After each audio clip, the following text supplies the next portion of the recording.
ఉంది. అక్కడికి కూడా అందరూ అక్కడికి వెళ్ళి 2 చోట్ల గార్డెన్ చేసి ఇక్కడికి వస్తాం. ఒక్కొక్క సెంటర్ నుంచి ఒక్కొక్కటి ఇష్టం కావాలి.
ఇక్కడ అందరూ సమావేశం మాకు అవకాశం ఇచ్చినందుకు ముందు బాగా ధన్యవాదాలు చెప్పుకుంటున్నాము.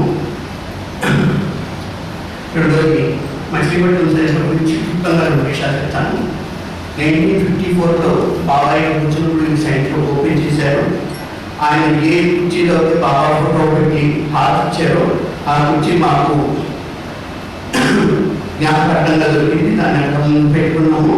మీరు అందరూ కూడా దాన్ని దర్శనం చేసుకోవచ్చు.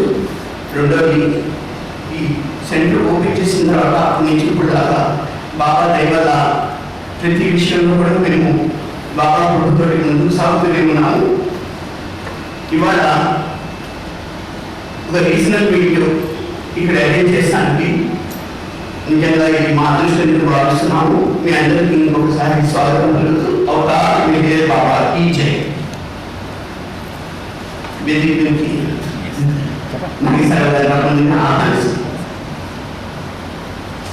జై బాబా. క్లుప్తంగా ఈరోజు కార్యక్రమం ఒక్కసారి మీకు బ్రీఫ్గా చదివి వినిపిస్తానండి. 9 నుంచి 10 గంటల వరకు ప్రార్థనలు, తర్వాత 10 నుంచి 10:15 వరకు సమావేశం యొక్క ఉద్దేశం గురించి తొలి వరకు మన అవతార నిర్వాహ ట్రస్టీగా ఉన్నటువంటి ప్రసాదరావు గారు, తర్వాత మళ్ళీ సంకీర్తన మధ్య మధ్యలో చిన్న చిన్న సంకీర్తనలు ఉంటాయి.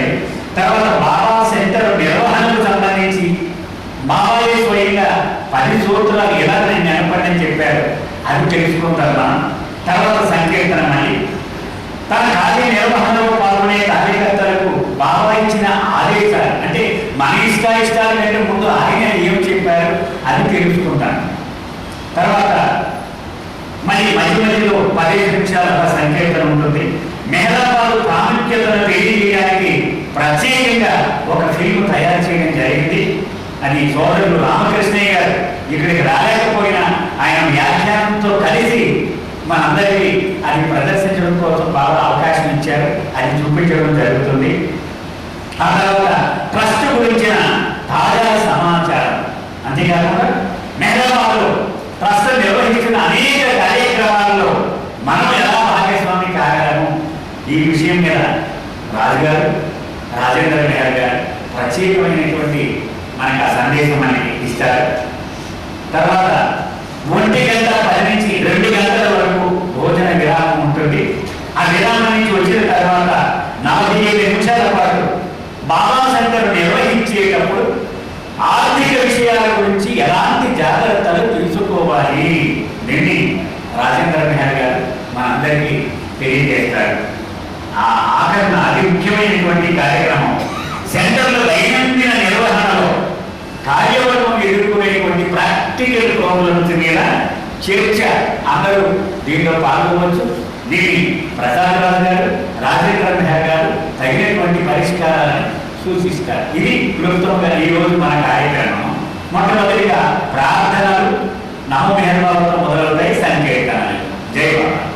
మేరు బ్రహ్మా మేరు విష్ణు మేరు దేవో మహేశ్వర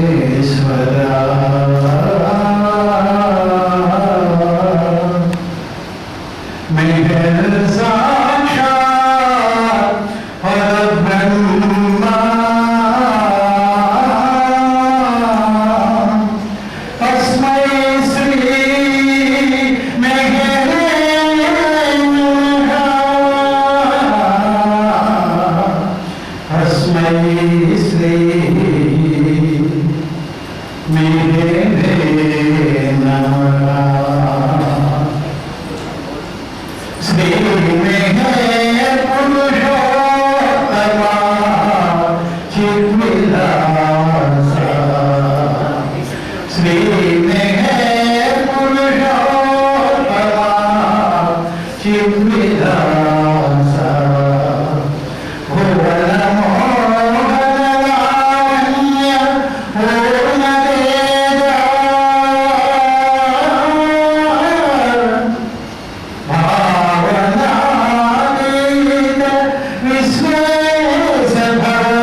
హృదయాగం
ఇంత ప్రేమతో వచ్చిన సోదరిమణులు అందరికీ కూడా ప్రత్యేకమైన జయబాబాలు. బందర్ సెంటర్ వారికి ఇంకా ప్రత్యేకమైన జయబాబాలు.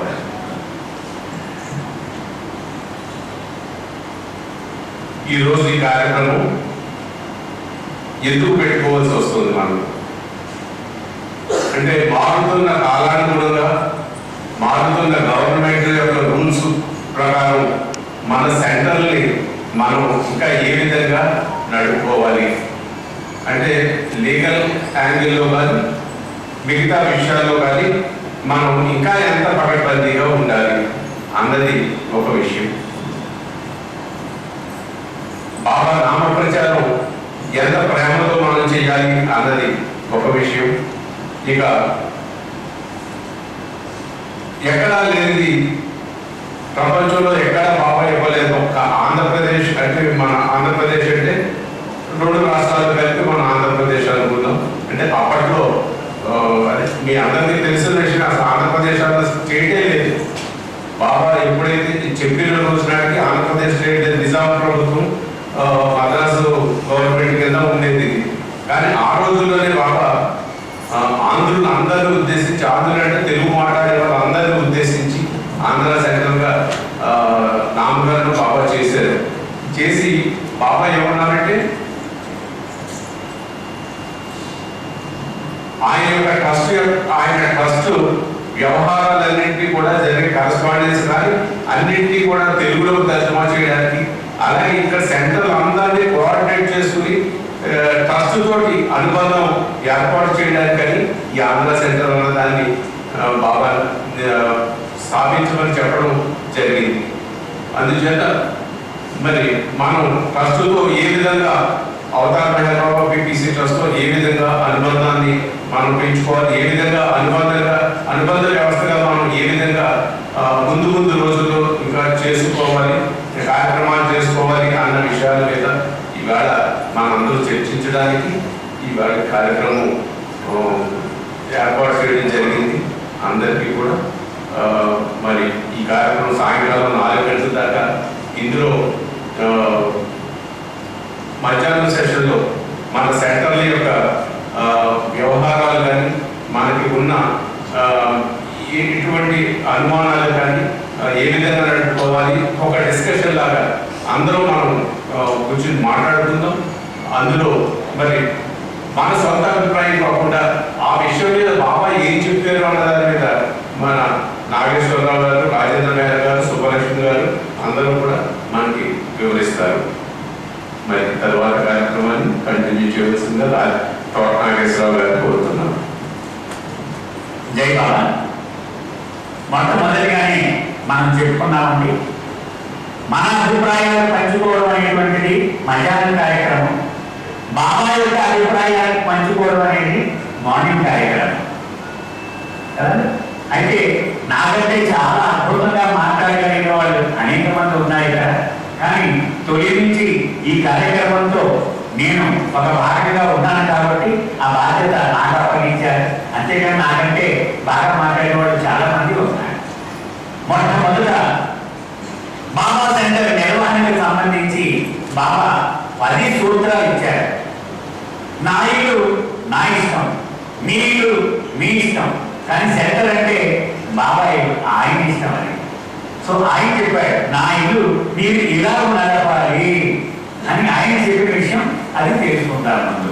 అయితే హ్యాండ్ అవుట్స్ కూడా దీనికి ఉన్నాయండి. ఏంటి ఇంగ్లీష్లో బాబా చెప్పిన యథాపరంగా మాటలు, దానికి తెలుగు అనువాదం. అవి దయచేసి సెంటర్కి ఒక్కొక్క కాపీ తీసుకోండి. ఎందుకంటే ఎంతమందికి మరి ఒక్కొక్క సెంటర్ నుంచి 5, 6 వస్తే 6 కాపీలు మనం ఇవ్వలేం కదా.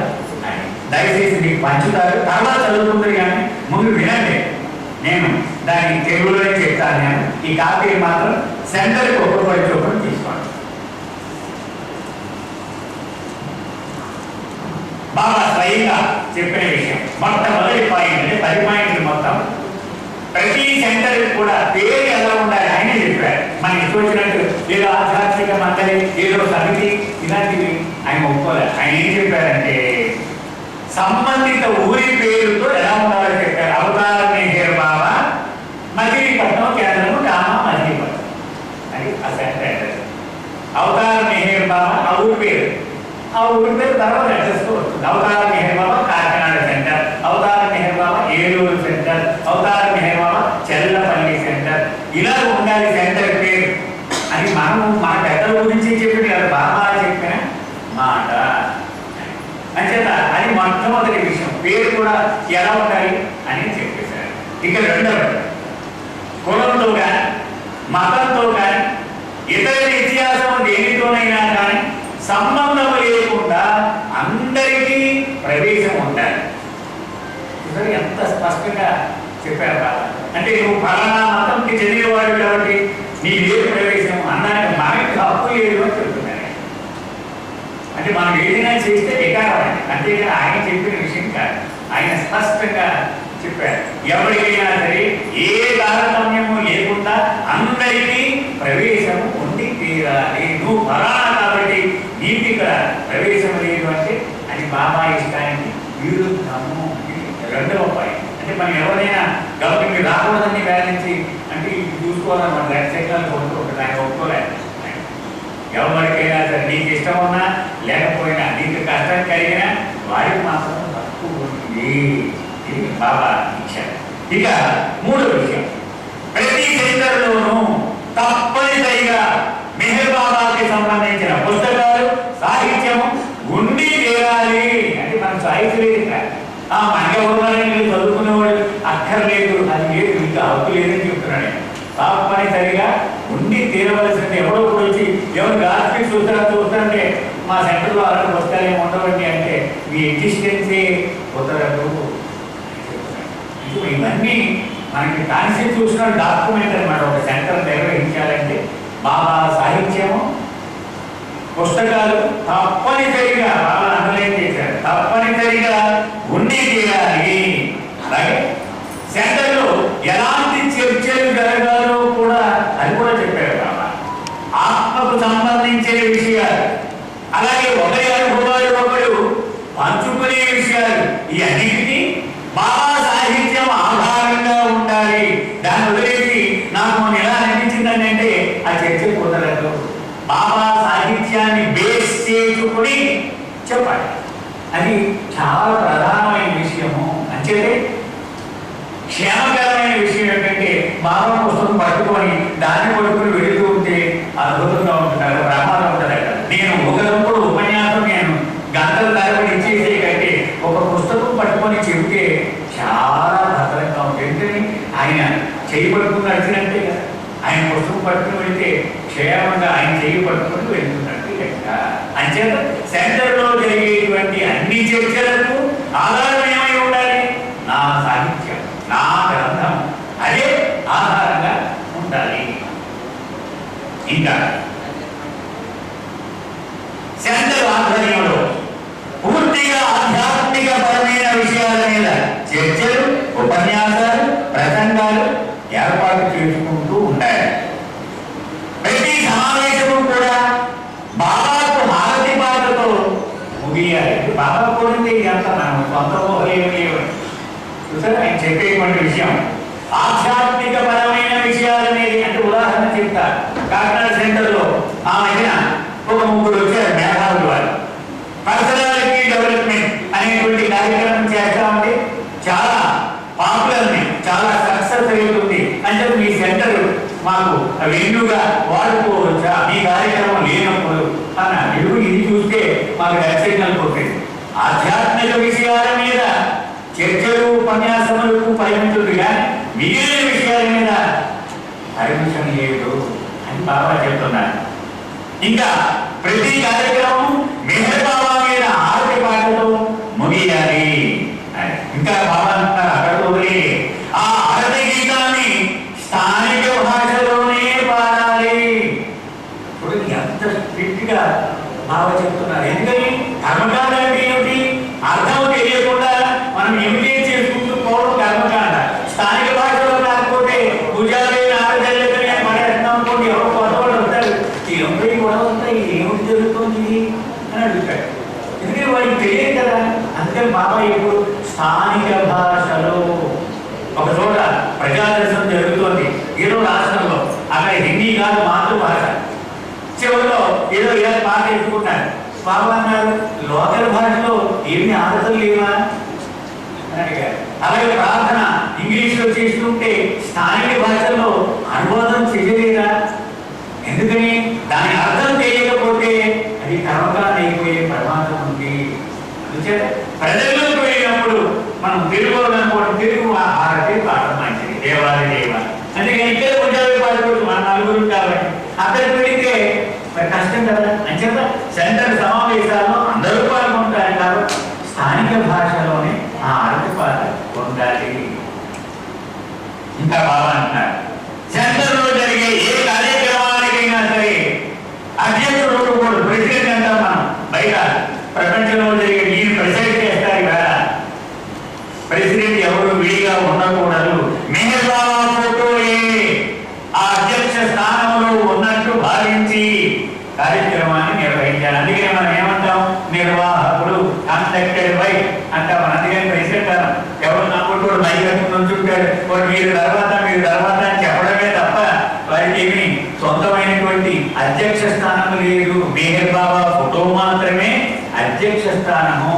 ఎందుకంటే ఆయన భౌతికంగానే ఉంటాడు, మనం చూడలేకపోవడం మన దౌర్భాగ్యంగా. ఆయన హాజరు ఎప్పుడు అనుమానించవలసిన అవసరమే లేదు. ఆయన ఎప్పుడు ఉంటాడు. ఆయన ఉన్నప్పుడు మనం ఎవరు కూర్చుంటాం ఆ సీట్లో, ఆయన కూర్చోవాలి కదా. అంచేత సెంటర్లో జరిగే కార్యక్రమాలకు ప్రత్యేకించి అధ్యక్షుడు ఉండకూడదు, ఆయనే అధ్యక్షుడు. సెంటర్ నిర్వహించే సెక్రటరీ సెంటర్లో జరిగే ప్రత్యేక వేడుకల గురించిన ఏకీకరణం నెలవారీ బాబా మ్యాగజైన్ పంపించాలి. అంటే మన తెలుగు అనుకోండి, అవతార మెహర్ బాబా ఇలా ఉన్నాయి, వీటికి పంపించాలి. బాబా ఆర్డర్, అది మనకేం చాయిస్ ఇవ్వలేదు, అది మనం ఎవరు చేయటం లేదు. అది వేరే చూద్దాం, చేస్తున్నామా చేయలేదా అది మధ్యాహ్నం సబ్జెక్టులో చూస్తున్నాం. ఉదయం మాత్రం బాబా ఏమి కోరుతున్నాడు మన దగ్గర నుంచి. ప్రతి సెంటర్ కూడా మనకు బాడీ ఉంది కదా, ఒక స్ట్రక్చర్ ఉంది కదా. ఈ పత్రిక ఈ కార్యక్రమం అంటే ఇవాళ ఆలోచించాం, ఇవాళ మేము చూసాం, ఇవిగా ప్రత్యేకమైన వేడుకలు, ప్రత్యేకమైన కార్యక్రమాలు ఇవి మ్యాగజైన్లో రావాలి అని చెప్పారు. పూర్తిగా సామాజిక సేవలు అంటే పేదలకు సహాయం చేయడం. మనం హైదరాబాద్ సెంటర్లో అవసరమైన వారికి మనం చికిత్స అందించేటువంటి కార్యక్రమాన్ని రాజేంద్ర నెహ్రూ గారి ఆధ్వర్యంలో జరుగుతుంది. అలా అన్నమాట సామాజిక సేవకు పూర్తిగా సంబంధించిన శాఖను సెంటర్లో మనం నడుపుకుంటూ ఉండదు. ఒక వీక్ అన్నమాట, మొత్తం సెంటర్ కూర్చో అక్కడ ఎవరు అవసరమో ఇద్దరు ముగ్గురు వారు ఉండి ఆ పని చేస్తూ ఉండవచ్చు. దానికి ఒక రైడర్ చెప్పారు, ఏమిటది? ఎటువంటి రాజకీయ పక్షపాతముగా పక్షపాత భావజాలము కానీ లేకుండా ఖచ్చితంగా నిర్వహించగలిగితే ఆ సంస్థలతో కలిసి సెంటర్ పనిచేయచ్చు. ఉదాహరణ చెప్తాను, అన్నదానానికి మనం చేసుకుంటాం. సెంటర్లో మనం బాబా పుట్టినరోజు నాడు అందరికీ సంతర్పణ చేస్తుంటాం. లేకపోతే అనాథాశ్రమానికి మనం వెళ్ళి వారికి ప్రసాదం లేకపోతే వారికి అవసరమైన వస్తువులు ఇస్తూ ఉంటాం. అయితే నాకు బాగా జ్ఞాపకం, ఇలాగా వెళ్తూ అక్కడ ఒక కులం పేరు చెప్పి అనాథాశ్రమం వెంటనే అక్కడ పూర్వం మరి బాబాతో అనుభవాలు ఉన్నటువంటి వాళ్ళు ఉండేవారు. వాళ్ళు నెక్స్ట్ టైం నుంచి దీంతో మనం సంబంధం కలిగి ఉండకూడదు. ఎందుకని? పక్షపాత భావజాలం. ఒక కులం పేరుంటే మనం వెళ్ళడానికి నిషేధము. బాబా చెప్పారు, కులంతో కానీ మతముతో కానీ ఒక జాతితో కానీ సంబంధం ఉంటే అది పక్షపాత భావజాలం కింద వస్తుంది. దానితో కలిసి నా సెంటర్ పని చేయకూడదు. ఎంత నిక్కచ్చిగా బాబా చెప్పాడు. ఆయన అవకాశం ఇవ్వలే, మనకి చాయిస్ ఏం లేవు, నేను ఖచ్చితంగా చెప్పేశాడు. సో ఆ సంస్థలకి దూరంగా ఉండాలి. సెంటర్ నిర్వహణ ఖర్చుల నిమిత్తమై సెంటర్ యొక్క శాశ్వత సభ్యుల నుండి చిన్న మొత్తాన్ని మనం 5,000 వేసినప్పుడు వాడి సెంటర్ కావాలని అక్కడ మొత్తాన్ని ఎందుకంటే వాడికి ఎట్లా కదా. ఇది ఎప్పుడు బాగా అండర్లైన్ చేస్తూ ఉండేవారు. లేనివారి పరిస్థితి అది ఫస్ట్ అయింది. ఇవ్వగలిగిన వారి గురించి ఆయన వరేవాడు కదా, వాడు అలాగే చెప్పాడు. లేనివాడు బాధపడకూడదు. ఉదాహరణకి ఇది ఒక సందర్భంలో హైదరాబాద్లో మీటింగ్ జరుగుతూ ఉంది. అప్పుడు 50 60 తీసుకున్నారు ఈ హాస్టల్ని. ఇది 100 చేసేస్తే పెరిగి చీచు సామాన్లు పెట్టొచ్చు అని ప్రపోజల్ పెట్టారు మన వాళ్ళు అంటారు. అని ఆలోచిస్తూ ఉన్నారు. ఆయన ఒపీనియన్ చెప్పటం లేదు. నెమ్మదిగా కాసేపు తర్వాత లేచి నిల్చుని హమీర్పూర్ నుంచి ఒక వ్యక్తి పేదవాడు 5 కుటుంబ సభ్యులతో వచ్చాడు. 10 రోజులు ఉందామని వచ్చాడు. ఆ డబ్బులు లెక్క చూసుకొని నువ్వు డబల్ చేసేవు, వాడు 2 రోజులే ఉండి వెళ్ళిపోతాడు. వాడి పరిస్థితి ఏమిటి అని నేను బాధపడుతూ ఉన్నాను. అందుకని సమాధానం చెప్పలేకపోతూ ఉన్నాను. బాబా యొక్క ధోరణి ఎప్పుడు కూడా ఉన్నవాడికి మరిన్ని సదుపాయాలు ఇవ్వడం అనేటువంటిది ఆయన యొక్క దృక్పథం కాదు. లేదు వాడి పరిస్థితి ఏమిటి. అందుకే ఇక్కడ బాబా చెప్తున్నారు, చిన్న మొత్తంలో నువ్వు సభ్యత్వం పెట్టాలి. ఎక్కువ పెట్టేది కావాలంటే వాడిని ఎంతైనా ఇవ్వనివ్వండి. కానీ ఎవరు కూడా నాకు స్తోమత లేదు కాబట్టి నేను సెంటర్కి సభ్యుడు అవ్వలేకపోయాను అని బాధపడితే అది ఆయనకు రుజువుకుంటాడు అని చెప్తున్నారు. ఒక చిన్న మొత్తాన్ని సభ్యత్వ రుజువుగా పెట్టి వసూలు చేయమంటున్నారు బాబా.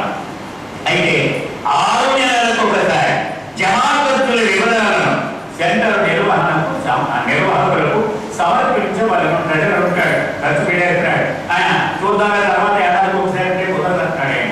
ఆ సెక్రటరీకి ఆ కమిటీ మెంబర్స్కి ఇది ఖర్చులు, ఇది పరిస్థితి అని చెప్పాలి. ఈ మొత్తం నుండి బాబా మ్యాగజైన్లు, కొత్తగా విడుదలవుతున్న బాబా పుస్తకాలు కొనవచ్చును.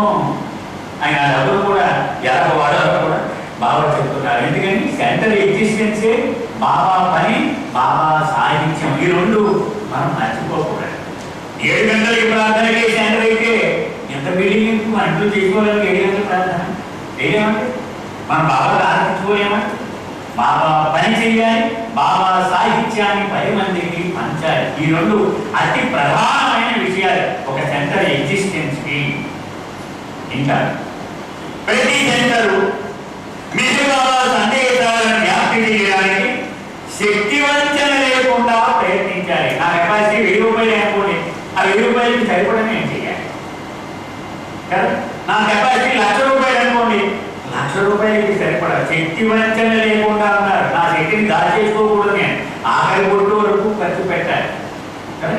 అది పెద్ద సెంటర్ అయితే పెద్ద స్థాయిలో చేయాలి, చిన్న సెంటర్ అయితే చిన్న స్థాయిలో చేయాలి. కానీ మన కెపాసిటీకి అనుగుణంగా బాబా నామ వ్యాప్తికి మనం కృషి చెయ్యాలి.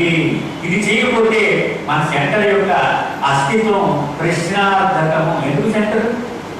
మాకు పేద సెంటర్ ఉందండి, 7 గంటలకి ప్రార్థన చేస్తాం, దానికి అధికారి బాబా ఎక్స్పెక్ట్ చేసింది నా సందేశాన్ని 10 మందికి వ్యాప్తి చెయ్యాలి, నా సాహిత్యాన్ని అందరికీ అందుబాటులో ఉంచాలి. అది అర్థం చేసుకోవడానికి చర్చలు నడుస్తూ ఉండాలి సెంటర్లలో అన్నారు. ఇంకా నా నామవ్యాప్తి అనేటువంటి ఈ పనిని సాధించడానికి భారతదేశంలోనూ విదేశాలలోనూ ఉన్న సెంటర్లు అన్నీ కూడా ఒకదానితో ఒకటి సహకరించుకోవాలి. ఎంత ప్రధానమైన మా సెంటర్లో ఏదో ఒక ప్రాజెక్ట్ చేశాం, ఏమో మాకు కూడా అది ఇవ్వండి సార్, మా సెంటర్లో చూపెడతామంటే అదే కుదరదండి అంటే ఇక్కడ బాబా ఏం చెప్తున్నాడు? అన్ని సెంటర్లు ఒకరితో ఒకరు సహకరించుకుంటూ ఉండాలి. నాట్ ఓన్లీ ఇండియా, విదేశాల్లో ఉన్న సెంటర్లు కూడా.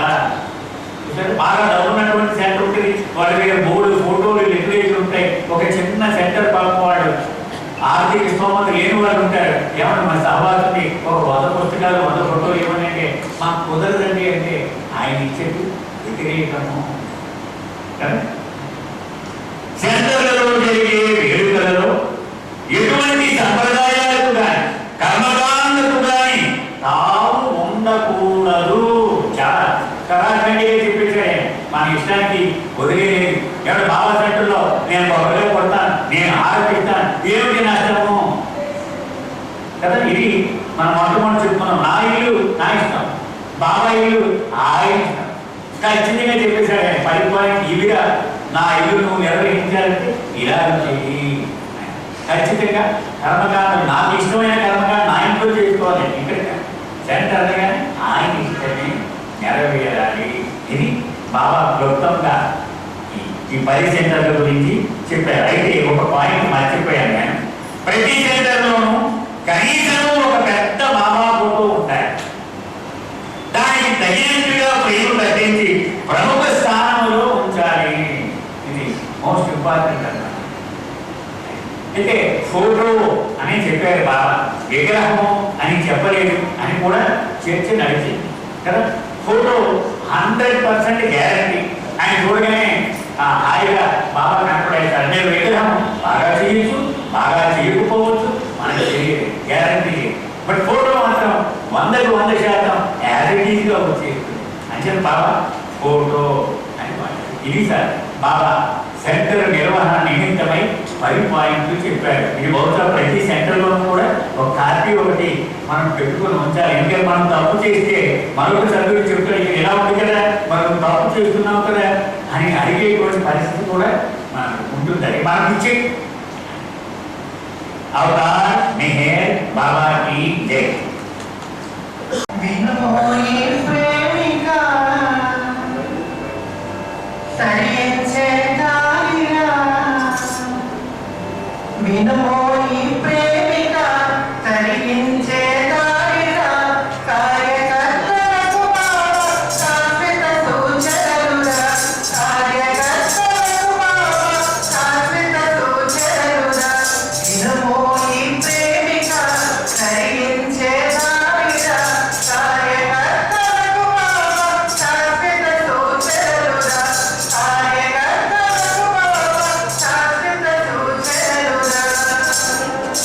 ప్రేమను కోరారా నా ప్రేమికులయ్యారా, ప్రేమను కోరారా నా ప్రేమికులయ్యారా, స్వచ్ఛమైన ప్రేమకు కానుకలివ్వాలి, స్వచ్ఛమైన ప్రేమకు కానుకలివ్వాలి, నిజాయితీ కావాలి నా కార్యంలో, నిస్వార్థత నిండాలి నీ చేతలలో, నిజాయితీ కావాలి నా కార్యంలో, నిస్వార్థత నిండాలి నీ చేతలలో, బాబాయే ఉండాలి నీ ధ్యానంలో, బాబాయే ఉండాలి నీ ధ్యానంలో, అహం మరచిపోవాలి ఆనందంలో, వినమోయి ప్రేమిక తరించే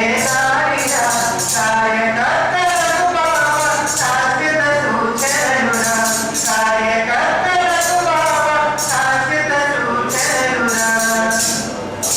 ఆంధ్రకు వచ్చాను నీ ప్రేమను చూశాను, ఆంధ్రకు వచ్చాను మీ ప్రేమను చూశాను, నన్ను మీరు ప్రేమించే తీరును మెచ్చాను, నన్ను మీరు ప్రేమించే తీరును మెచ్చాను, ప్రపంచమే కాదన్న పరమాత్ముడనే, ప్రజలంతా నన్న అవతారుడనే, ప్రపంచమే కాదన్న పరమాత్ముడనే, ప్రజలంతా నన్న అవతారుడనే, అవకాశం ఇచ్చాను నా కార్యంలో, అవకాశం ఇచ్చాను నా కార్యంలో, వారు పంచుకుంటారు పరమార్థంలో, వినమోయి ప్రేమిక కలిగి